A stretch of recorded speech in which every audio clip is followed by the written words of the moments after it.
Are you a forward thinker? Then you need an HR and finance platform that thinks like you do.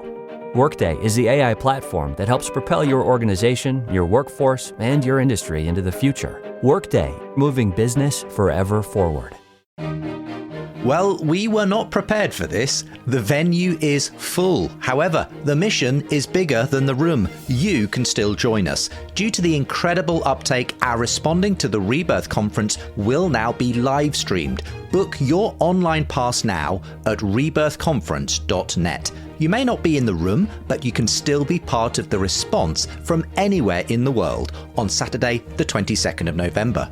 On the live stream, you'll get full access to all keynote sessions, panels, and interviews with guests including John Lennox, Paul Kingsnorth, Elizabeth Oldfield, and Al Gordon. You can take part in the Q&A. You'll get to take home recordings of all of the sessions and get a front row seat to what God is doing. A rebirth is happening. Let's respond together wherever we are. Book your live stream pass at rebirthconference.net.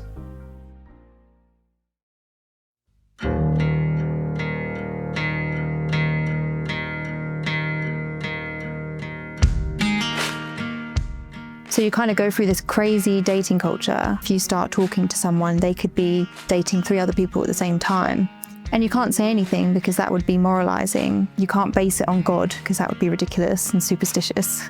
You can't base it on tradition because that would be weird. It is just chaos. It's young women now who are really veering the other way. So young women are the least religious. We're the most liberal. But I think that's because it all comes down really to the death of Christianity. How did you kind of go down that rabbit hole? I would listen to people talk about Christianity, and everything I felt anxious about, I felt, oh, there's these answers that have been around forever that actually answer every kind of unmet need. I was really interested that my friends were bewildered and a little nervous about me engaging with Christianity. And I think that's when I was like, oh, I really want to write about this because I'm really interested in the why behind that. Been having a terrible time in my life, as mid-20s chaos in lots of different directions. And I got there, and it's the church itself is unbelievably beautiful. It's an old stone that's been there for hundreds of years, like wild geese fly overhead whilst you're in the service. It has this real simplicity to the style of it. And I think I needed that. It like cut through to me. And I'd be there just in every service crying. And for that week, I guess, away from my life, I kind of felt like, oh, I could be a believer. I'm in this church every day. This is really moving.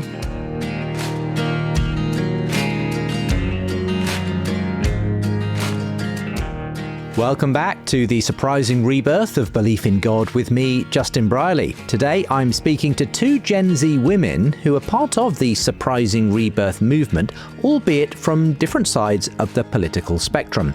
Freya India is the author of the substack Girls. She talks to me about the challenges facing Gen Z women and why she has been increasingly drawn towards Christian faith. Lamorna Ash is an award-winning author whose latest book, Remember We're Here Forever, tells of her 2-year journey as an atheist agnostic travelling the country to experience different forms of Christianity and her own gradual embrace of faith. And finally, at the end of today's show, I'm sneaking in a shorter but very helpful conversation with US church leader Anna Morgan, author of Growing Women in Ministry. She's a keen listener of this show and got in touch to tell me her reflections on the widening gap between young men and women in the Surprising Rebirth movement. That's all to come very shortly. Just before we dive in, a quick reminder that you, yes, you, lovely listener, are the person who helps me to make this show happen. We're now 2/3 of the way through season 2, so if you've enjoyed the Surprising Rebirth of Belief in God podcast, would you consider supporting it so we can bring it to more people and hopefully bring you a season 3 in the future? When you become a monthly supporter, you get some cool extras too. Silver supporters get access to new episodes 2 weeks early and bonus content. In fact, there's a real bank of exclusive bonus videos now available, including recently Nijay Gupta on the growth of early Christianity, Sharon Dirks on Am I Just My Brain, and Jeremiah J. Johnston on Evidence for the Resurrection. And Gold supporters get all of that, plus signed copies of both my books and a monthly catch-up with me. But beyond those perks, supporting just really helps me make this podcast. The links to do so are with today's show. Thank you so much. So there's been a lot of talk recently about young men being the focus of the Surprising Rebirth. In multiple surveys, including the Quiet Revival research here in the UK, young men are proving to be becoming more religious than their female counterparts. In fact, we dedicated a 2-part documentary episode to the rebirth in the so-called manosphere earlier this season. But naturally, many have been asking me, well, where does that leave young women, Justin? Are they getting left behind in this rebirth? So the focus of today's episode is to hear from 2 Gen Z women searching for faith, though as you'll see, they both come from very different ends of the political spectrum. And finally, we'll hear from a Christian leader who's been reaching out to young women who are feeling alienated from church. So welcome to Season 2, Episode 20 of the Surprising Rebirth of Belief in God. Are Gen Z women ready to believe? And beginning with my conversation with Freya India.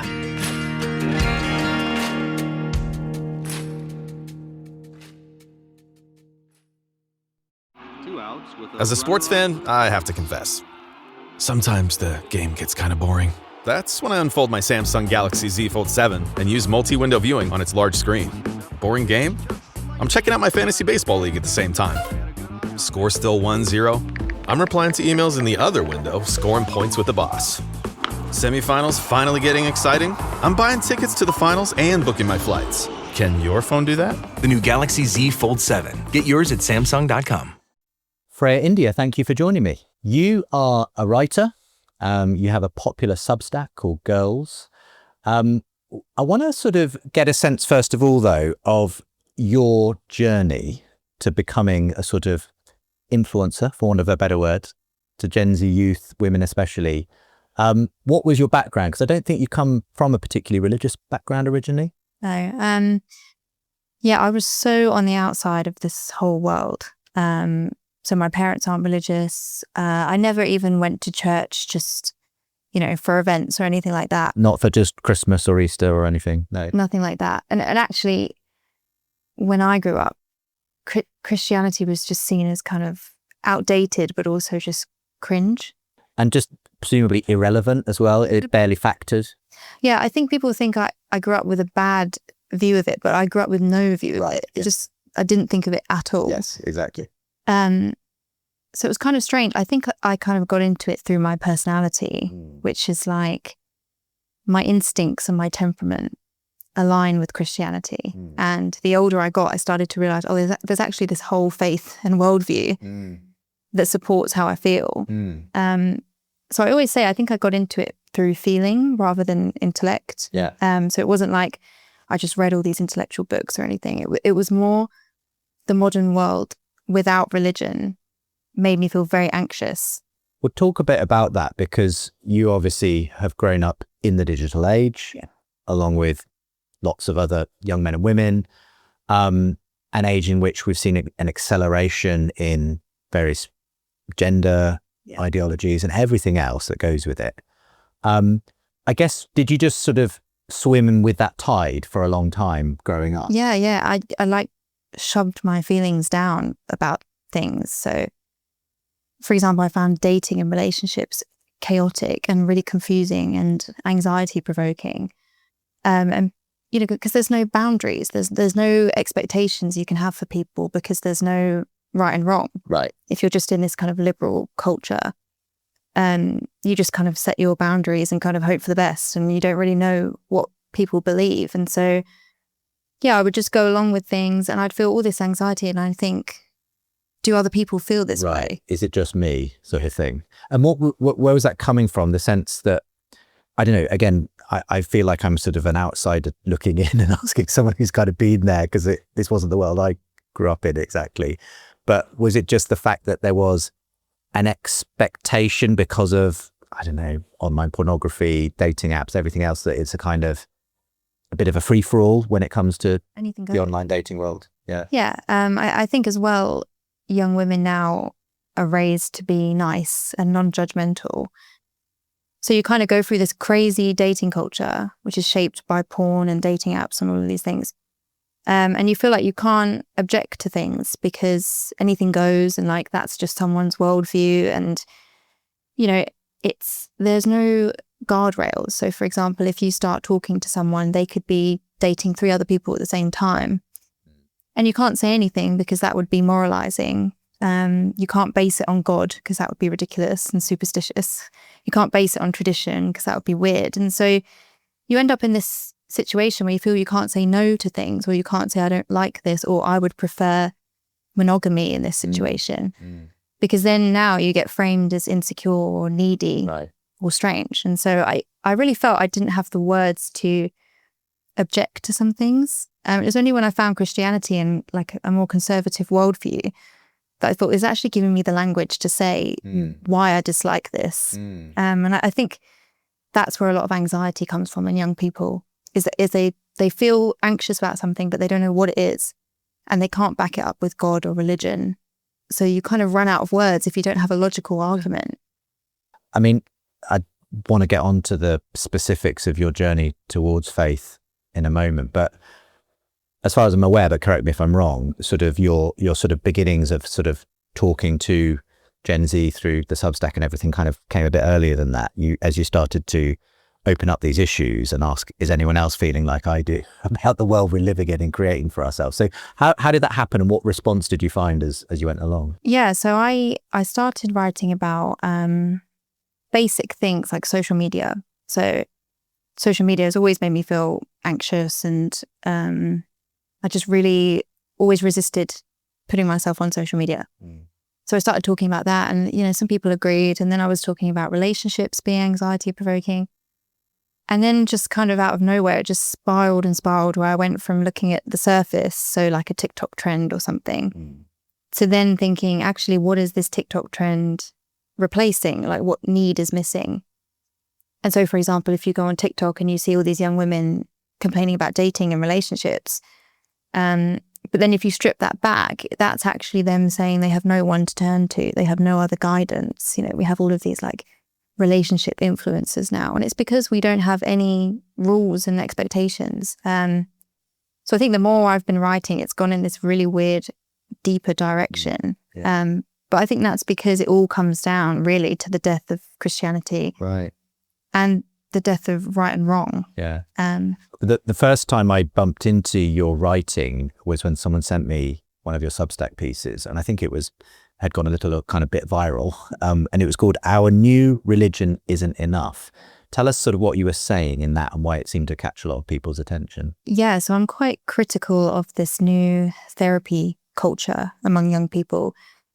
So, people often say, like wokeness is the new religion among young people, or like climate alarmism.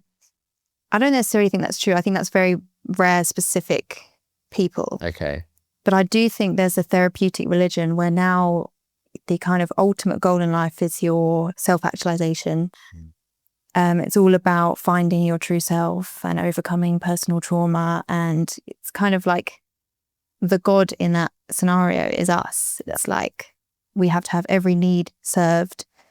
And then anyone who's kind of demanding something of you, like a relationship or a family, that then becomes an obstacle to your mental health.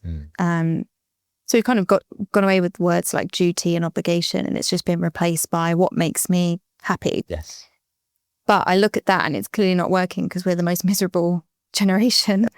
And so there's something clearly wrong with this message of worship yourself, and all the happiness you need is within you and all the answers are within you. I don't think that's true, and I think it really is making young people miserable. So when you write an article like that, how is that received by a lot of people of your age and so on who have been inculcated in this kind of therapeutic self-worship almost? Well, I think the thing with the therapy culture is it's so pervasive, you forget it's like a worldview and an ideology. So that's just the world we're in. And when you say to people, actually, you talking about trauma and attachment styles and all of these kind of DSM mental health diagnosis, that's a whole worldview. It's a way of looking at the world. And actually, there are a lot of people in the world who don't see personal happiness and satisfaction as the main thing. Yeah.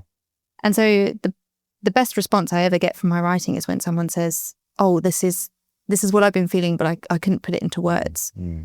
And And I think there's a lot of that, is that people feel that we're becoming more self-absorbed and they feel miserable, but they can't quite identify what it is. So I did have a few people saying, you know, I felt this way, but I didn't even realize. And when it comes on the Substack to the writing around relationships and dating culture and everything else, have you again felt people saying, oh yeah, someone else who feels the same way I do about this culture? Yeah, I think a big thing among young women is they feel the exact same as me. So they'll say, I hate the fact that online porn exists. I hate the fact that I have to kind of advertise myself on a dating app. I hate the sexualization. I feel that I need to sexualize myself to be seen. All of these things they'll talk about. But then they'll say things like, oh, you know, we can't tell people what's right and wrong. You know, we can't put rules on relationships. We can't assert ourselves in the way I was saying earlier. And I think that's the problem, is that so many young women know the problems, but they think the way out is kind of more liberalism and more freedom. Yeah.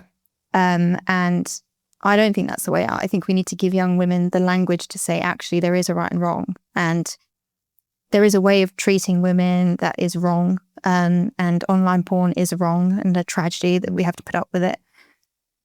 It was interesting to me, for instance, that the Me Too movement, you know, was obviously seen as this sort of watershed moment where powerful men using their privilege was kind of, they were suddenly being made to answer for that. But it didn't seem to tackle any of the other issues that sort of underlie that. Where did that whole culture come from? Yeah. And so and the Me Too movement never really made it across to the kind of the world of pornography and the way that kind of objectifies inevitably women and everything else, and just completely shapes the way young men will end up thinking about the way they act. That's what I struggle with, is we don't go any further behind it into what is wrong with the actual culture that these young men are growing up in, for example. I find it interesting that I find the case to be that among young women, their biggest fear in relationships is being trapped in a marriage with the wrong man. That seems to be the main fear they'll talk about. They won't talk about things like, you know, their husband being addicted to online porn, or like them having to find someone on a dating app. Like, that seems to have been drilled into young women, that that's the worst case scenario, that you get trapped in a marriage. And so when you start talking about things like, oh, maybe we should commit earlier, or maybe we should expect more from our partners, they get kind of averse to that because they think you're saying you need to marry some abusive person. There's kind of a caricature that's been drilled into us. I remember speaking to someone I'm sure you have spoken to as well, Louise Perry, about this, and her going on a arguably not dissimilar journey to you in terms of starting to change her thoughts about whether this whole dating sexual revolution culture we've created for ourselves is actually helpful or not. And how when she wrote her book, The Case Against the Sexual Revolution, she was kind of tempted to almost go the full hog and say, how about we just try Christian monogamy marriage again? But she kind of held back from that because she just thought that's too radical. Yeah. And she just sort of said something along with, you know, in terms of some possible takeaways here. How about just making a rule that you don't sleep together for the first X many dates or whatever, that you don't immediately like just go down that road. Which I suppose is a place to begin, you know. But it's a kind of, isn't it interesting that we now live in a culture where that's considered completely radical, you know, to kind of just wait. Yeah, that's the thing, is you can't actually give young people any guardrails, because it becomes, you know, we're all trying to protect each other's freedom. And so we're like, well, we don't want to tell anyone, actually, you're going to have to wait for to sleep with me or something. And yeah, I think that's the problem, is young people are trying to be too nice and to not put expectations on people. And so I feel like we're in this weird dating culture where we have really low expectations, where we're like, oh, if people are just, you know, interested in marriage at some point, then they're like a Prince Charming, you know, and will put up with really bad behavior. Yeah. I feel like there's some point at which the pendulum swings so far, though, it almost has to start coming back again, because people can't live with that. And I think that was almost your experience, that, look, if I'm feeling miserable, maybe something around the culture is wrong that we've created for ourselves. Likewise, you know, we're recording here at the Art Conference, and one of the first people I bumped into as I took my seat on day one was a young guy, and he told me he was involved in this Exodus 90 program, which is basically about helping young men to kind of pray and to beat pornography And because I think a lot of young men are suddenly finding this quote unquote freedom to sort of indulge in all that stuff is actually puts me in bondage. It's a complete opposite.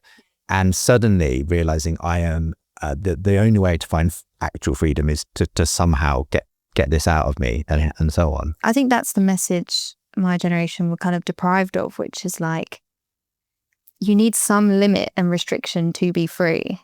And so you need things like for example, a long-term relationship sets you free in other ways. Yeah. And committing to things, anything, sets you free in other ways. And I think we've just had it absolutely beaten into us that no limitations or restrictions. And if anything makes you feel bad, you're with the wrong person or you're doing the wrong thing. And also another thing is this therapy culture again, is that if you feel bad ever, you might have a diagnosis or a disorder. But then it's like everything that's meaningful and sustaining in life is going to feel bad at some point, and it's going to be hard. Yeah. And so I think we've done a real disservice to young people who now think, oh, there's something wrong with me or my relationship if it's a struggle. Yeah. And instead of just, life is a struggle. So how did faith begin to play into you? How did you kind of go down that rabbit hole? Again, it was more of a feeling. There's this quote, line in Chesterton where he says like, the instincts kind of click together like nuts and bolts. It was kind of like that. Like I would listen to people talk about Christianity and everything I felt anxious about.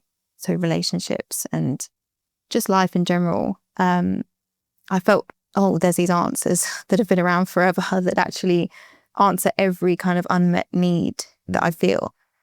And I don't necessarily think, every young woman needs to be conservative or Christian, but I do think it's the only place now where you do get a little bit of control and order in your life. Otherwise, it is just chaos. And, so many sensitive young women, they want a good relationship. They want a family. They want to feel calm and safe. Yeah. And I think it's completely understandable how anxious they feel. And I found this is the only place where I talk to Christians and they speak so highly of their wives and their family life. And there's just a grounding that they have that I think if you don't have, you just get caught up in the modern world. And again, it's sort of that idea that's so strange in the modern world that sometimes barriers can be a good thing. Restrictions can be helpful. Again, I think it was Chesterton who said, the modern instinct is if you find a fence in a field, they will say, well, let's just tear it down without asking, well, why was it there in the first place? What was it? Maybe it was holding a bull within its, a field or whatever it is. And this idea that, just simply ripping up the rule book that kind of 2000 years of Christian culture kind of gave us, it will make us better off is just, well, frankly dangerous at one level. Yeah. But I think, I try not to be too harsh on young people because I think what happens is in relationships, for example, a lot of us saw it not work. So we saw, for example, our families break down or our parents divorce. And so I think what we've done is kind of now said, throw the whole thing away.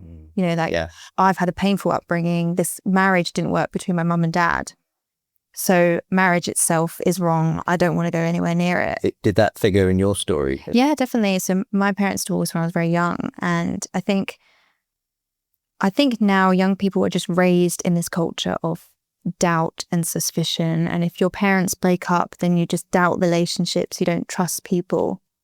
It's really hard to hold on to faith, not just in God, but faith in relationships and good and things like that in this world. But I don't think the answer is to run away from it. I actually think the answer for our generation is to say, actually, we're going to take marriage more seriously than our parents' generation maybe did. And we're going to reject some of this liberal messaging that you kind of need to break free from every barrier and restraint. I think a lot of young people suffered the consequences of that as children. Yeah. And so there are a lot who think, actually, family life is going to come first for me, for example. Yeah. And so again, as you started to bump into Christians and Christian thinking, I guess this was sort of just through social media and YouTube and wherever. What kind of direction did that take you in? You were surprised to find there was some sensible thinking, some helpful thoughts. I suppose there's a difference, and I've been coming back to this with quite a few guests at this conference, between Christianity being useful and Christianity potentially being true. Yeah. What sort of a journey did you go on in that respect? Well, I found myself thinking it was true because it gave me such a feeling of certainty. Yeah. So, for example, if you're an anxious young woman and you're sensitive, now in the modern world, you'll be seen as frigid or insecure or like there's something wrong with you. And so when I discovered Christianity and in these more conservative circles, there's the feeling you have, which is, oh, this whole time, maybe there hasn't been something wrong with me. And that in itself, I think, makes you feel that this is the truth, because it kind of soothes that anxiety that I've been growing up with. And so I think I had a feeling, which has now led to faith, which is now developing all the time, which is that if this feels so kind of stabilizing and grounding, and then I look at the young women who are so in this kind of liberal culture, who are very anxious and uncertain, which is how I was, you know, it has to be the truth that is the one that is really stabilizing people. And whenever I meet Christians, they do seem to have this level of certainty that I think I didn't see growing up, where everyone was just riddled with doubt. Right. Interesting. And insecurity. And so, yeah, I think I came to it through feeling. That's interesting. But that feeling's growing all the time. I was going to say, so how did that begin to manifest? Did you start trying out church? What was the process by which you found your way through? It's funny because I've tried to explain this to Christian, people who grew up Christian. And I don't think they can understand how daunting it is if you're completely on the outside. I can imagine. Yeah, so for me to even try to go to church was and still is a bit of a battle, because it was very foreign to me and almost kind of embarrassing in a way. Yes. Because you're just not, it's like a habit that hasn't been you've practiced. never been taught into it. Yeah.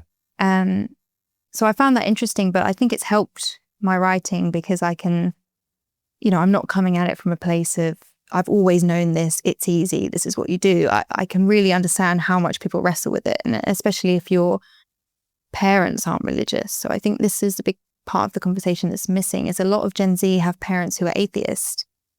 And now we're kind of doing the opposite thing, where we're not coming out as atheists to them, we're coming out as religious, and we're having to say, you know, by the way, I go to church now. And you kind of get a weird look and like, what's happening? And the same with like, if you live slightly more traditional lifestyle, if you say, actually, I want to get married young, you now have to break the news to your parents and kind of like see their reaction. Yeah. So it's completely flipped. And so it's been a slow journey for me, but I think that's been important to kind of articulate to people. It's really daunting. And I think some Christian circles and conservative circles, they don't really know how to put into words that feeling of being on the outside. And so I'm trying to help people actually talk to the young women who are just completely on the other side. Yeah. You've found your way into, though, a church tradition that is somewhat unusual in our culture, at least. Very traditional, very ancient, the Orthodox Church. Yeah. Tell us about that journey. Yeah, so I've just followed a lot of Orthodox Christians online. So Paul Kingsnorth would be one, NS Lyons is another. And both of those two were atheists before, or at least not Christian. They had a journey. Yes. They were sort of not quite sure exactly what Paul Kingsnorth would have called himself. He went through, I think, teenage atheism, at one point, Buddhism, and then I think followed that up with Wicca, of all things. Finally discovered Christianity and Orthodoxy specifically. Yeah, so I just, you know, both those two, Paul Kingsnorth and NS Lyons, both of their writing really reached me. And I think that's because they've been on the outside. And both of them describe the same thing as me, this kind of nagging feeling that something's wrong and they're searching for more. There has to be more to life than this. And so I just kind of thought, well, this is the path they're going down. And I think they're on to something, the truth. And so, yeah, I have been on that journey, but slower than they have, I think, because partly because I'm young, so it feels more daunting. Yes. And also because, it's not been a part of my life, but I do agree with Paul Kingsnorth about this fear of Christianity becoming like a culture war weapon or like a thing to signal. Yeah. So I have kept it to myself a lot just because I don't want it to be something that is part of my like personal brand. You know what I mean? I get that. What is it, I suppose, about that particular tradition that has attracted you? I know that for Paul Kingsnorth, he said it felt like coming home because particularly I think this idea that versus sort of a Protestant kind of way of doing faith, which is quite sort of based in sort of head knowledge and interpreting scripture correctly and those sorts of things. He's always, to me at least in our conversation, spoken about this, the kind of mysterious, numinous and kind of imaginative way in which Orthodox liturgy pulls him in. Yeah. And it appeal, I guess it just, as a poet and a writer, it feeds, a very important part of his soul. I don't know but you might have a completely different experience of why you find me attracted. I think it's the same. I've spoken to, NS Lions has spoken about this, is that we're very in our own heads and intellectualize things. And when I was first kind of learning about Christianity, I kind of thought, oh, well, I'm reading the book, so that's kind of enough. And I can intellectualize it. And then it just becomes like work to do. Yes. So I definitely agreed with him that it's much more of a feeling.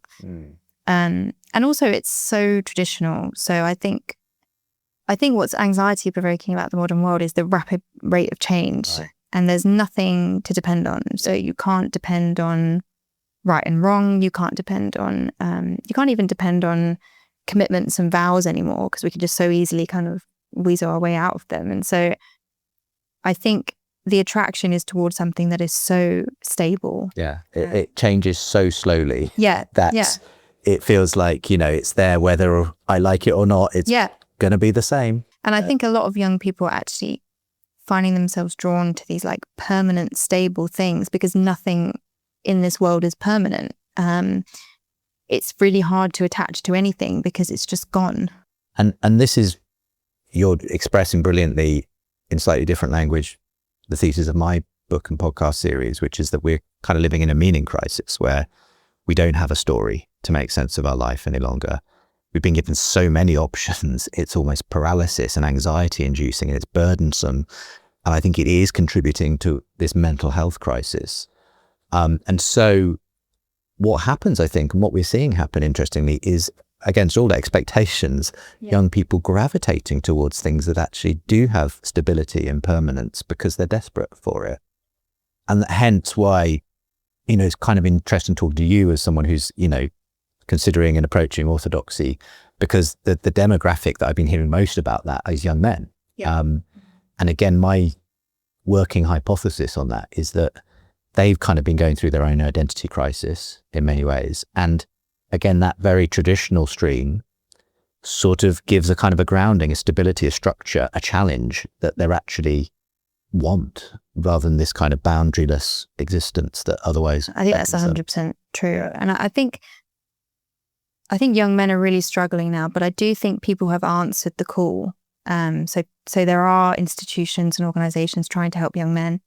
Young men are going back to church, but it's young women now who are really veering the other way. So young women are the least religious demographic. Yeah. We're the most liberal. And in my experience, the least kind of hopeful. If you speak to young women, they don't have faith in themselves. They don't have faith in God. They don't have faith in relationships. They don't have faith in just the opposite sex in general. There's just a real kind of hopelessness.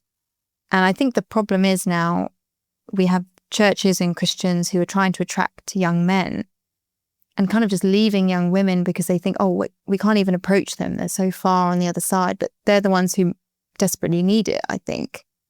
Not necessarily to become religious or conservative, but I do think just hearing that there's another way can give you permission to say no. And again, make you realize that this kind of liberal therapeutic worldview is a worldview. You can opt out if you want. So yeah, I'm really trying to now help people to kind of attract young women because I think, they're in desperate need. Attract young women. How do you do that? What's the way in which a church, if it feels like, hey, turns out there's quite a lot of young men interested. Yeah. How do we help? And I think you've said yourself, part of the reason you're writing into this space is because it's quite a few influencers and sort of role models have emerged in the online space for young men, not so much for young women. Yeah, I think to attract young women, you just have to speak in their language, kind of human to human. So, sometimes I go to these conferences and they'll be talking about things like the birth rate, for example.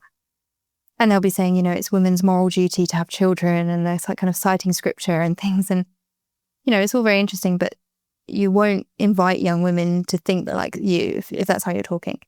Whereas if you frame it as actually this world is really anxiety provoking, it's constantly changing, and you deserve someone to depend on.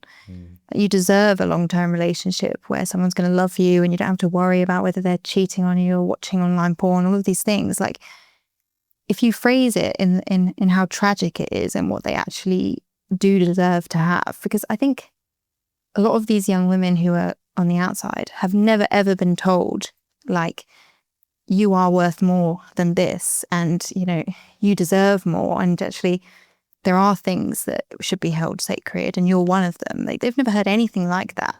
What they've often heard a bit, and correct me if you think I'm not getting this right, is you can do it. You can be independent. You don't need anyone else but you. But again, it's that kind of, it is all dependent on me, it turns out. Well, that and if I am somehow dependent on another human being, perhaps a long-term partner, it's a sign of weakness almost. Yeah. Well, that is what made me even more anxious, because I was feeling all of these things, and then had this kind of cultural message of, a strong independent woman doesn't actually feel emotion. She doesn't get jealous, she doesn't get insecure. She doesn't mind if her partner watches porn. She doesn't mind if he's talking to 3 other people. And that's kind of the image of the strong woman now. And so if you're actually like a feeling, thinking, sensitive young woman, which a lot are, you feel really broken inside. And then you think, actually, maybe I have a disorder. Maybe I'm like anxious, or I have autism or something. Instead of like, actually, it makes total sense to be anxious. And a strong woman is not just someone who's kind of emotionally detached. A strong woman is someone with strong values, but they can still be sensitive and emotional. Yeah. So I really think it's kind of 2 things going on, like this really anxiety-provoking culture. But then this message is that if you feel anxious, you're deficient. And if you want to depend on someone, you're going to get trapped in a bad marriage, or you're going to be oppressed somehow. Whereas I think most young women want to depend on someone. I think most young men do. I think that's just very human. Yeah.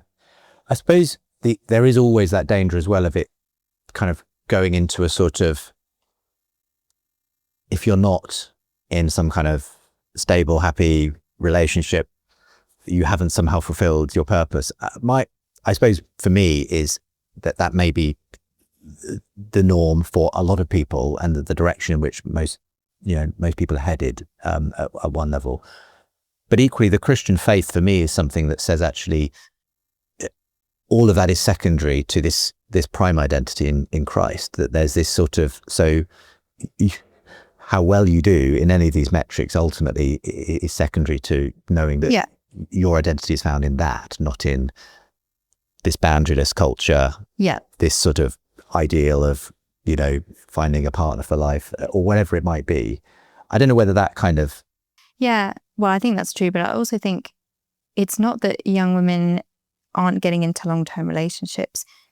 I think the problem is that they're kind of doing it half-heartedly, because they're kind of one foot in, one foot out, because they're trying to protect themselves. So they're like, I can't get too emotionally invested, I can't get too attached. And, depending on someone is the big issue. And so I think what I'm trying to do is, there's so much messaging about don't depend on someone, and we've got it. We know that, and we know we need to walk away if someone mistreats us, and we know the fear of being trapped in a bad relationship very well. It's been drilled into us. But what we haven't heard is like, it's okay to actually depend on someone, and it's okay to want romance, and it's okay to, be actually vulnerable with people. And so I'm not saying these things to say, everyone needs to be in a long-term relationship, or everyone needs to get married or have children, but it's just, don't view relationships like an obstacle, because that's just a tragedy. And just trying to give a different view on it so we have the balance. Because at the moment, you kind of, if you're a young woman, you want to learn about relationships, you go on TikTok and it's like 5 signs that men can't be trusted, why these are all the red flags you should look for, why you shouldn't get married. And it's so demoralizing and scary. And so even if young women get in relationships, they're kind of like, I can't give my full self to this person, understandably. But I think we now need a message of actually, it's very lonely not to be dependent on someone. And it's not a deficiency if you want that. Yeah, absolutely. So what would be your message as we sort of wrap this up to, I suppose, if there is this deficiency, that there's not enough people doing what you're doing and reaching young women, they've kind of been left high and dry to that extent. What would you like to see Christians and the church do specifically to sort of step into that gap? I think there needs to be slightly more emphasis on feeling. I think in these circles we can kind of intellectualize things. And a lot of these kind of Christian authors and thinkers, I had no idea who these people were before. And I think this is the language we speak here. Yeah. And we think it's kind of self-evident, and it's not. And I think, the way to start is to talk about the feelings. So it's like, young women look to the left and it speaks in feelings. It says to them, you're anxious, I know why. You're lonely, I know why. And I feel like the right or conservatives don't really do that. Yeah.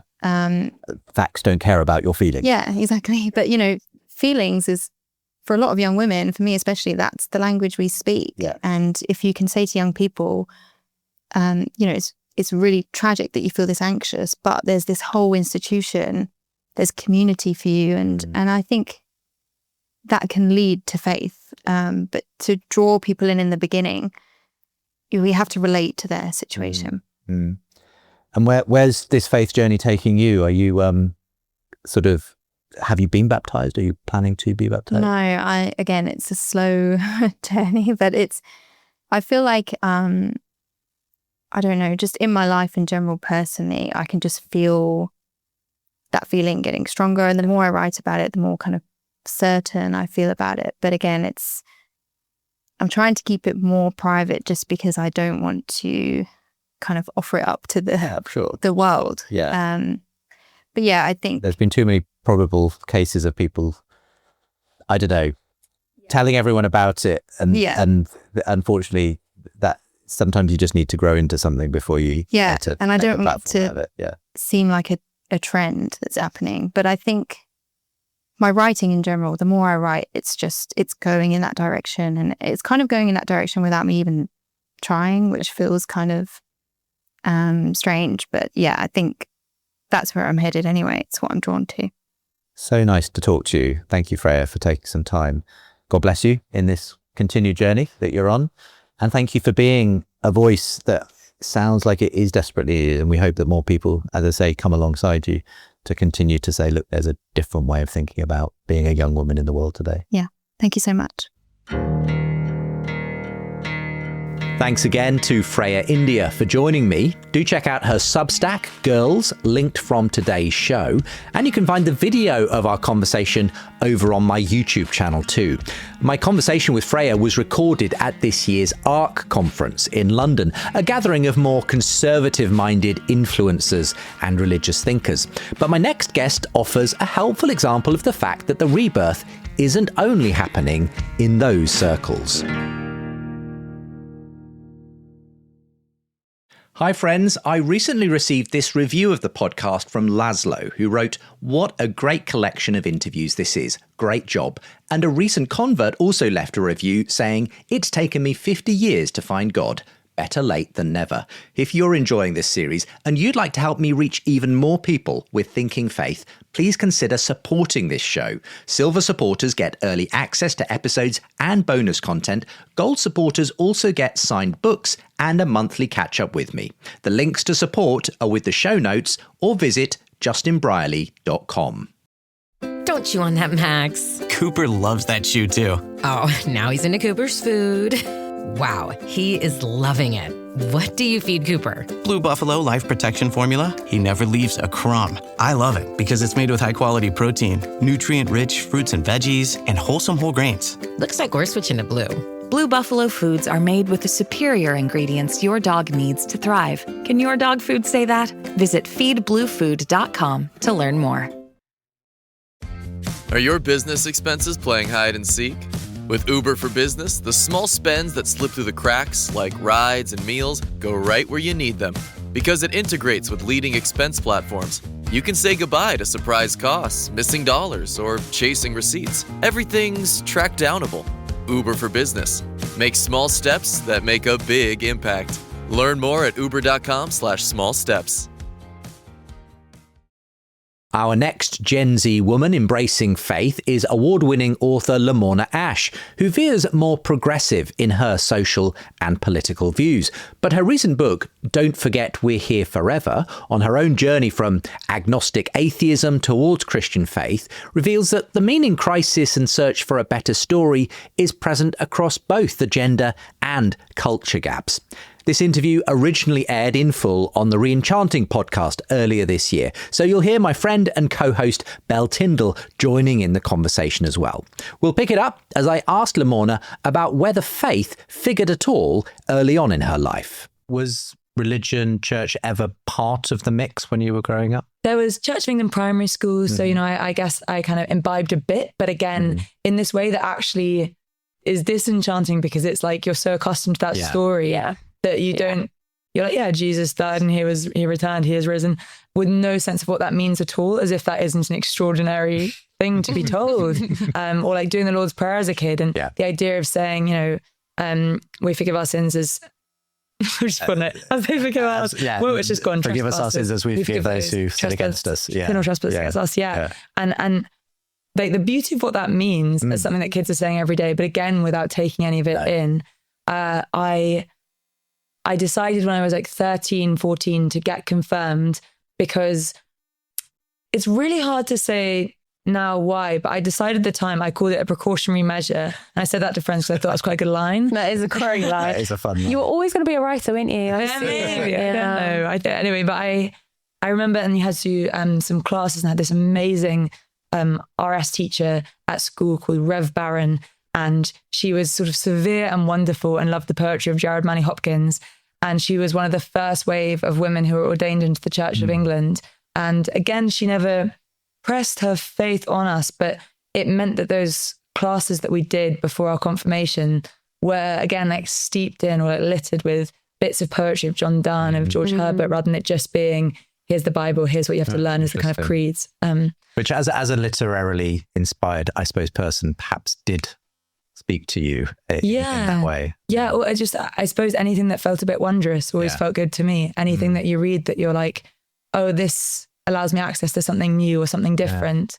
What a thrill. I remember actually at sixth form studying philosophy, and my teacher talking about the difference between the Old Testament and the New Testament, and looking at proto-anti-Semitism within the New Testament, and suddenly realizing that the Bible was written by people, I think, and realizing that people have their context and their reasons for why they put certain things in, or like being told that there's certain lines in the Old Testament that are then reincorporated into the New Testament, or that echo it. And suddenly it felt like it was a text I could play with a little bit more. I think that was the first time I got that sense. Yeah, and seeing it as a piece of literature as well. So them doing clever things, them being poetic, them putting things in because it's easier to memorize, them using chiastic structures, like all of that. I find that when I read the Bible, like all of those things, seeing the way their brains were working to try and communicate a truth that they knew was beyond language, but they only had language to play with. So to try and work out the way they use in language, I was like, oh man, it's a struggle. Yeah. But did faith sort of take a backseat, I assume, as you went further into your teenage years and early 20s? Yeah, totally. And I didn't get any of it at home. It wasn't something I thought about. I think I didn't have any need for it. And I was very focused on my material life and what was going on with me. So I did the confirmation, I, turned up in my very short dress and I had like some very orange makeup because I've seen pictures of it. And I think there's a little bit of, chrism on my forehead that I think came off on the Bishop of London at the time. And I remember thinking this is quite a sort of surreal experience. It's very cool to be in St. Paul's Cathedral to do it though. What an extraordinary space. And then, I didn't really think about it after that. I suppose the writers that I've often always loved, like I remember being really obsessed with John Donne's sermons whilst I was at university, and the way that he can often take a line and just like expand it and develop it and make it stranger for multiple pages. That felt like an extraordinary achievement. But again, I wasn't thinking about the feeling of what that faith looked like, what it did to him. I was more interested in the way he'd expressed it. So there was some cognitive thing missing for me there, I think. So where were you at when you decided to pick Christianity up as like a topic, like a thing to study? And just why? Well, I'd done, it's my second book. So my first book, it was about the Cornish fishing industry, and thinking about, the things that shaped me. That book changed. I think every book you write changes your life because in the same way that every job does, but it's quite particular. So I spent this time with this fishing community, and it was a place where I grew up because I'd been like such a, kind of like cloistered teen with a very small life. And suddenly I was out, and again, fishermen have this amazing sense of either divinity or the mystical by staring at the sea all day long, and also coming close to death a lot. I think they're very profound people. And I found it so magic, the experience of going out on all these different boats, working with them, writing about them in the evenings. I felt very changed when I came back, and I was looking for a subject that felt like it had that same depth and breadth and would allow me into a community I knew nothing about.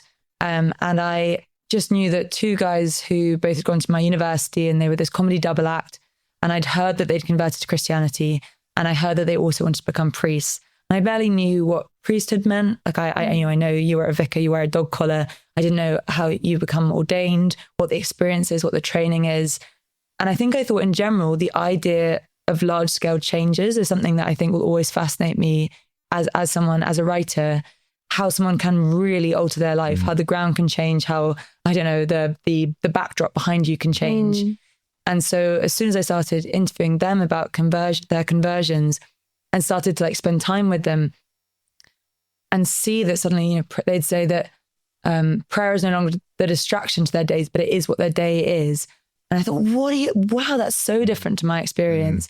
And at the same time, I was, living my ordinary life. And I started going to church with lots of other people. I interviewed loads of other young converts or other young people who want to become priests for this big piece I ended up writing for The Guardian.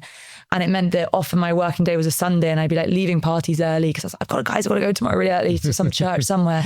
And I was really interested that my friends were sort of bewildered and a little nervous about me engaging with Christianity. And I think that's when I was like, oh, I really want to write about this because I'm really interested in the why behind that and what I'll discover. And I think I felt that with it, anything that feels like sort of black box or like sort of shut off, that as a writer, you're like, I want to get inside. What's going on? But did you approach that as a sort of investigative journalist sort of approach, or were you always open to the possibility this might change me in the course of investigating it? I think the book about the Cornish fishing industry, I really did nearly take on a job as an assistant harbour master and never come back. I think there's, and I don't know, I guess in anthropology that there's that kind of, I guess like now really outdated term of like the idea of going native, where you are then absorbed into the community you're writing about, which is just a deeply human thing that you spend your days alongside people.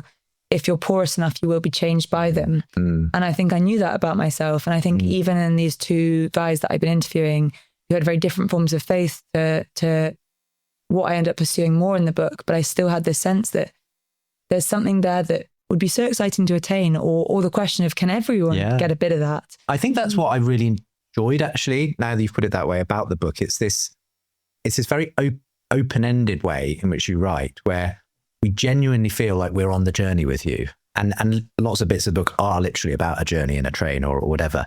But you get the sense that, you're not quite sure where you're going to land, and you're sort of like, I just really enjoyed that sort of sense of being in your mind as you're tussling with the kind of challenge or the oddity or the whatever of the different Christians you're meeting along the way.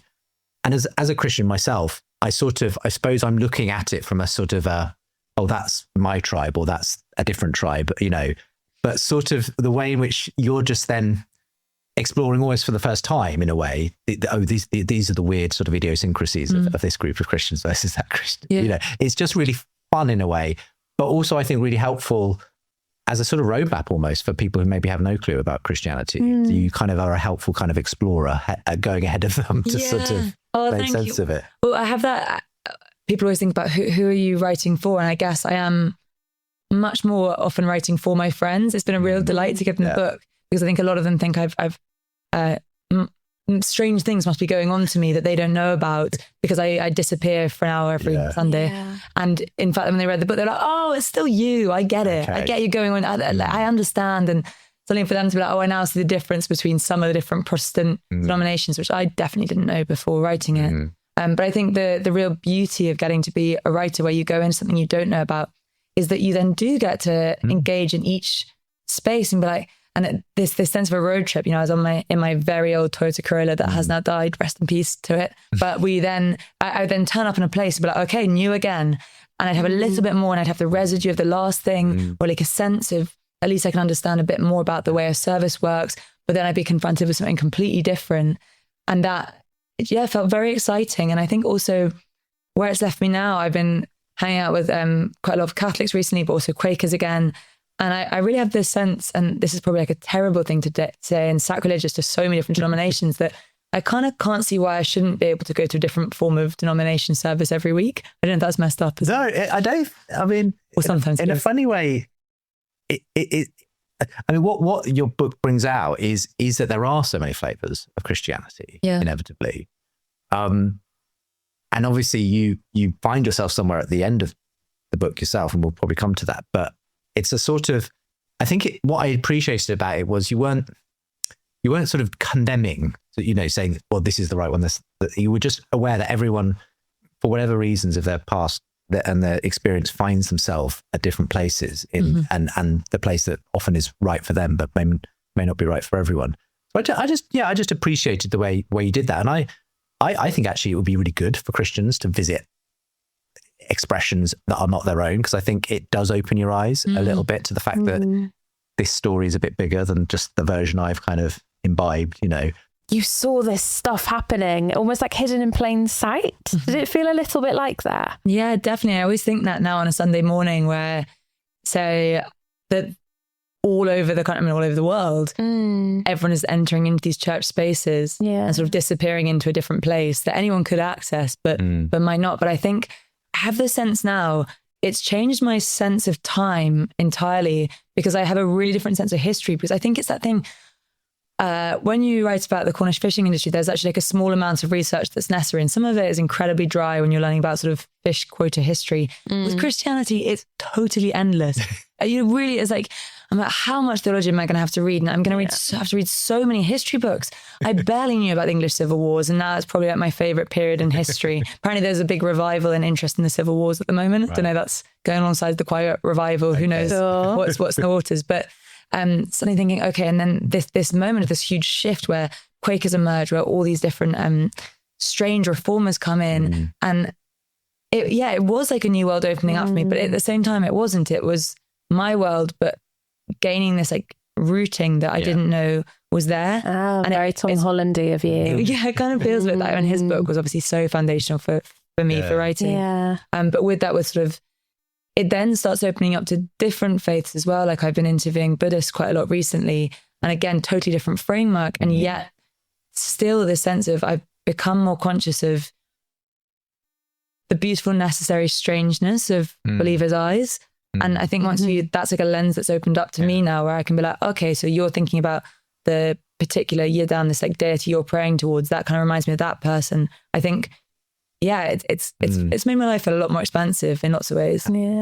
As you went on this journey then, and you started to purposefully put yourself into those spaces, lots of different Christian spaces, sometimes through like a retreat, through maybe going on a course or whatever. What were some of the things you found that what jarred with you? What kind of appealed to you? I know that like in the first chapter or two, you do talk about going on the Christianity Explored course, which is in the more kind of conservative evangelical end of the church. And And so the initial response, the initial kind of impression I had, chapter 1 was, oh, this isn't going to go well. Lamorna doesn't like this too much. But then but then you come back and reflect on that later, because you're obviously learning a lot as you go along. And so when you reflect on that a bit later, you process it in a slightly different way. So just what was the journey like as you started to engage these different traditions? Yes, it did feel like to begin with, I was experiencing a lot more of conservative forms of Christianity. And I felt frustrated as a writer and just as a person on this journey, because I was seeing what I thought I was going to see. And I'd really hoped to find more than that. Yeah. But at the same time, I say that. So Christianity Explored, for example, what jarred with me was like a literalist reading of the Bible, because the difference between what we're being told was that, you read the Bible and it will just convert you. And I didn't even know quite what that meant. Although I know people definitely since who have converted by like a single line of the Bible. But even then on the table, the way we were talking about the Bible, as soon as you're sitting and being like, wait, like there was a legion of demons in that person and Jesus put them out into pigs. That's extraordinary and strange. And it meant that suddenly I was starting to see the ambiguity, and I was meeting people in the way they actually wrestled with faith, like a young woman who had decided to convert because she'd fallen in love with a Christian. And I was like, well, that I can absolutely understand, making a move like that. And the beauty of how she was trying to reshape her life through that. So each place I went to, even when it jarred with me, there was always something surprising and welcoming, or something I could empathize with. And I got that in all of the encounters, even where it was clear this wasn't going to be your home, as it were, like on the Walsingham Catholic thing. But you still found the people who you understood, and it was the humanity very often that I think you kind of took from those situations. Yeah, which again is the joy of getting to do this kind of thing, is that you do just get to meet extraordinary people, and I'm always grateful for that. Yeah. And because they do sort of move you and change you, and sometimes you have to press against things that, again, if I didn't do this kind of work, I would be quite happy in my small world. And it's really exciting when someone tries to confront your sense of reality and slightly like reform it. Another thing that jarred, though, and I really don't have an answer to this, is that more charismatic or Pentecostal forms of worship, I find it really difficult. It doesn't, I just can't. And again, like maybe it's some like really British repressed bit of me. I'm not really sure, although I love to dance, so it's hard to say. But that I think I was confronted by people who are, being moved by the Holy Spirit and being slandered by the Holy Spirit, and not slandered, being slain in the Spirit. Yeah. They're not being slandered. The Holy Spirit wouldn't slander you. Sorry. He's way too nice for that. Yeah, exactly. Sorry, wow. Friday afternoon. And kind of seeing someone, speaking in tongues and that stuff. I think because it is just this more ecstatic, surprising, challenging form of Christianity. And I think now I'm getting closer to being like, I appreciate it, but it's very different from how I'd... Did you feel sort of uncomfortable in those situations? I felt deeply uncomfortable, but not in a way of like being threatened at all by the fact of other people moving that way, but just like, I guess I felt embarrassed to be in the space because I felt like I was sort of getting in the way. Right. There's something about being intruder. like... I was sat I was at Youth with a Mission, which is an kind of Bible training school, and also people live there. It's a community as well. I was at the one in Harpenden, and I was sat right at the front for the service. Two young people moved me out. They're like, "What's at the front? It might go on for hours." And I was like, "Oh no!" Yeah. And then immediately people, up off their seats. And because I wasn't a Christian, the churches I had been to, it was a very different form, very traditional Anglican. I didn't know how to respond to it, and people weeping. And it just felt like it felt an intense and a lot. But I think, again, going back to that book I've been reading, Pulphead, about this Christian rock festival, he does this too, where he's like able to watch it and say, wow, that means so much to them. And I'm going to write about it. And sometimes I'm going to find it a bit funny and a bit weird, because it is a bit funny, it is a bit weird, and it is unusual. But that is not to devalue it or invalidate it. Yeah. You... at one point in your book, you liken like conversion experiences in particular to falling in love. And I would just love you to break that open, because I thought that was a really interesting and like astute observation. I was thinking about it that with falling in love, how should I put it? That once you didn't love the person you do now, like once that there wasn't the existence of that person as this like North Star to you, and then suddenly they come into your life and it does reshape and change everything.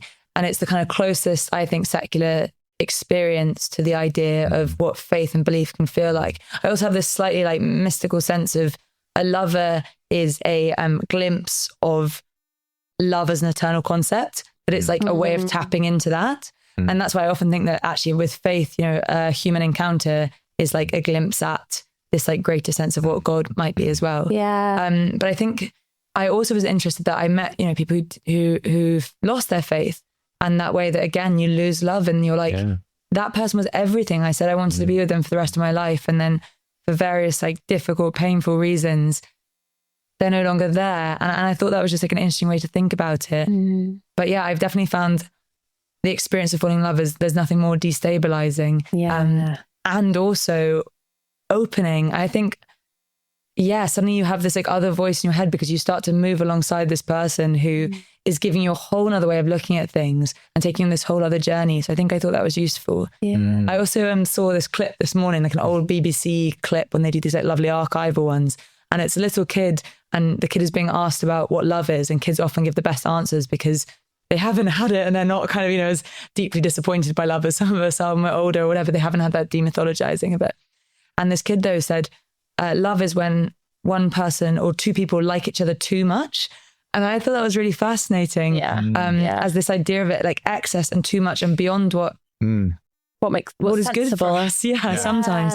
And I think I was thinking, you know, but belief is, like the idea of being beyond what is ordinary and therefore requiring that leap as well. Love is a leap. It requires two people to believe. If one of you stops believing, it all falls away. And I've often felt like probably a romantic relationship is the obvious analogy to faith because, you know, when I've been in those kind of moments where you're doing a dialogue with a hardened sort of skeptical atheist, you know, the natural place to go is, well, do you love your partner or your wife or whatever?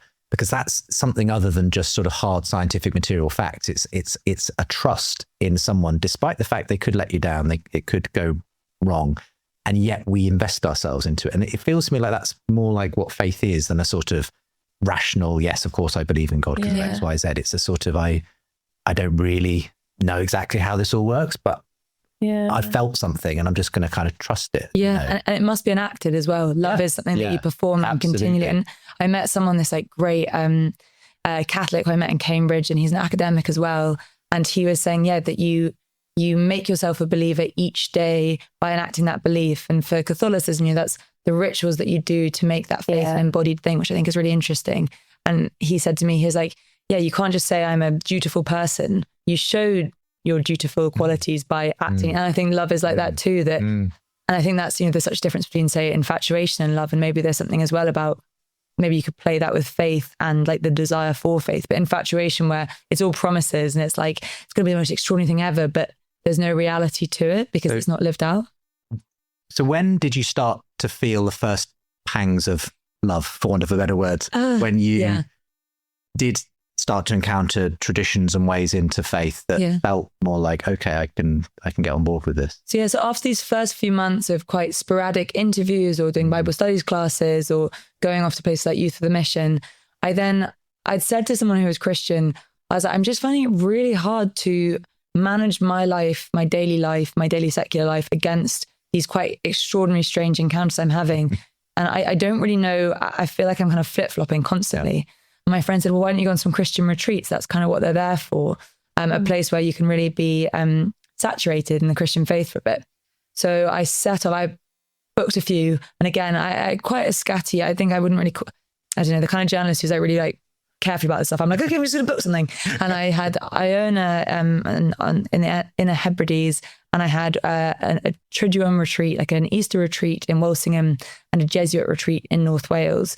And the first one in Iona, I think that was the first time I felt this idea of like, faith as a kind of pang, or as a, what Blaise Pascal says of that some people can only get faith by reason, and for others, they get it through the heart. And I think faith felt like, it's funny because, it was this like this thing that comes and goes at the weather for me. And I was in Iona and I'd been having a terrible time in my life as mid-20s, chaos in lots of different directions.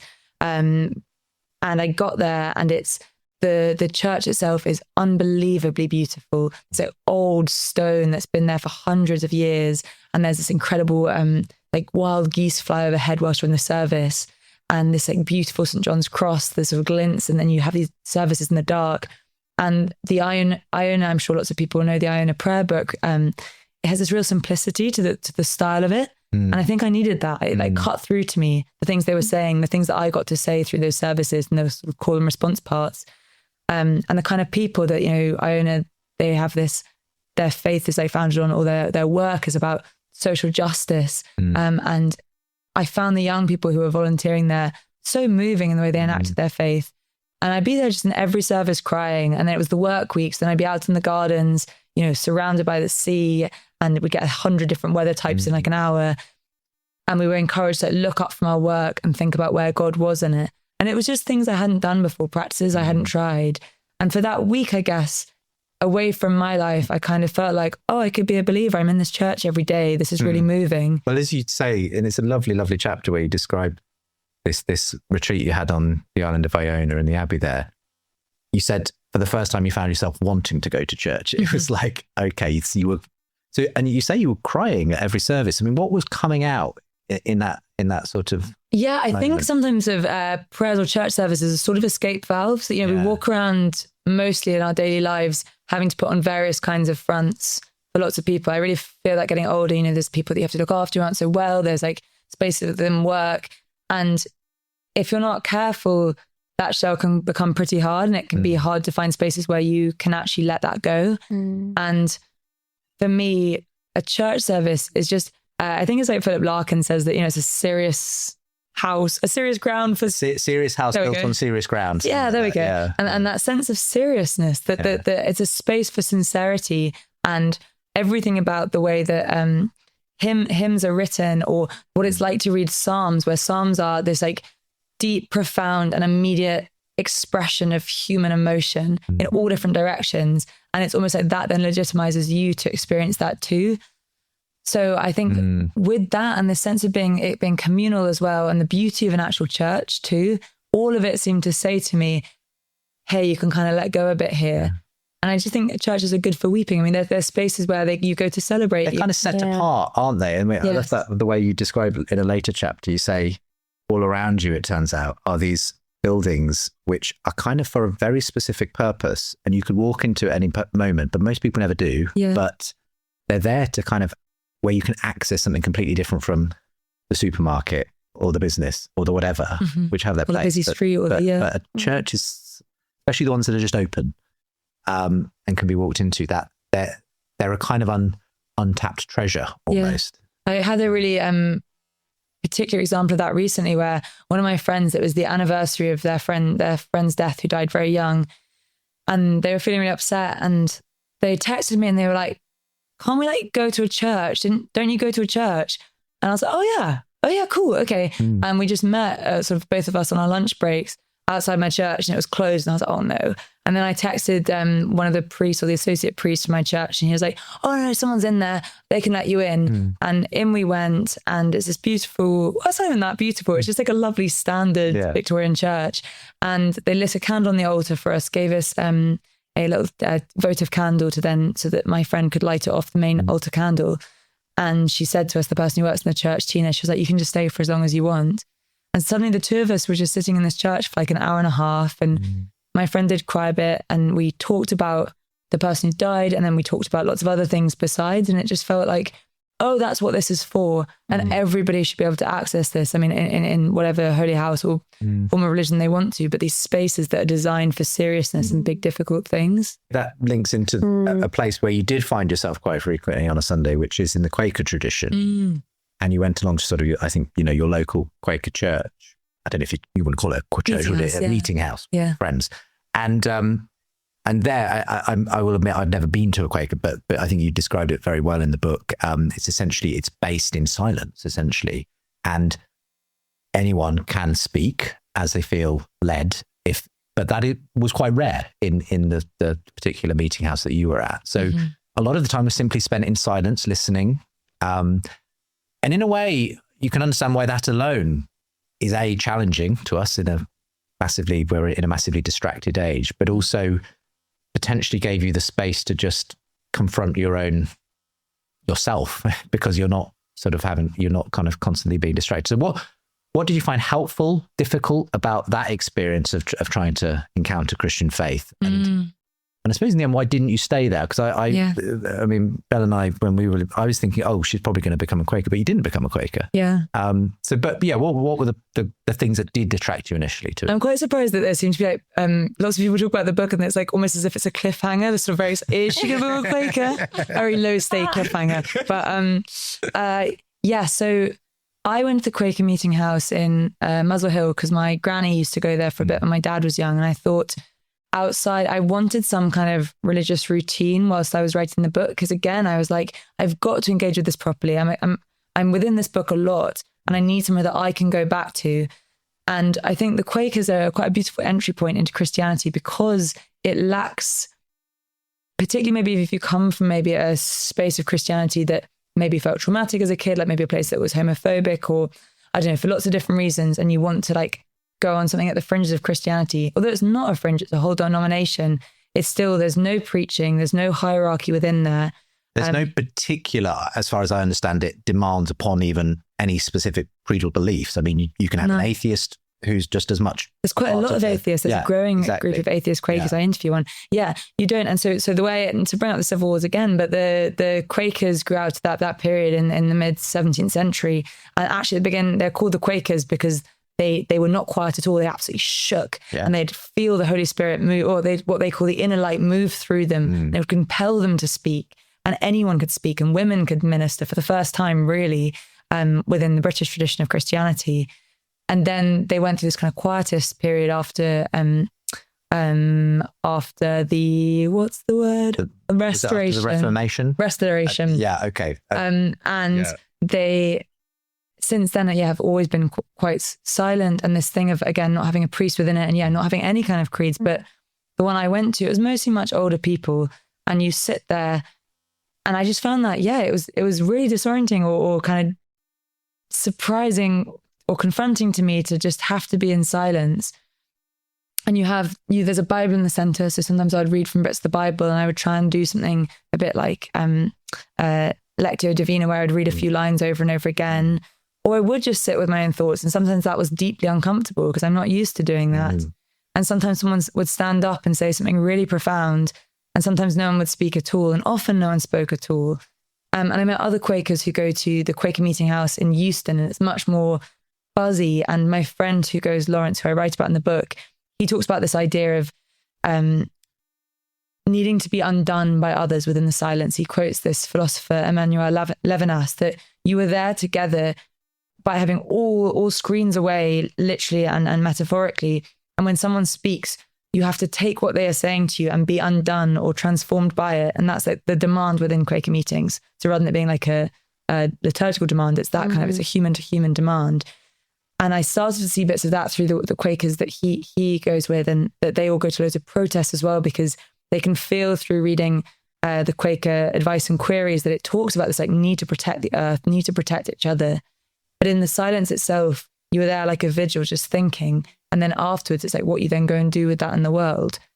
But the reason I didn't stay in the end in the Quaker Meeting House was because I think, again, having been brought up with no faith, I had no armature of belief. Like I think I started to have this sense that, one, I needed something to wrestle with. I needed to hear scripture in the way of like an Anglican or a Catholic communion or any kind of other forms of Christian denominations that are a bit more rigorous with the way that the structure works.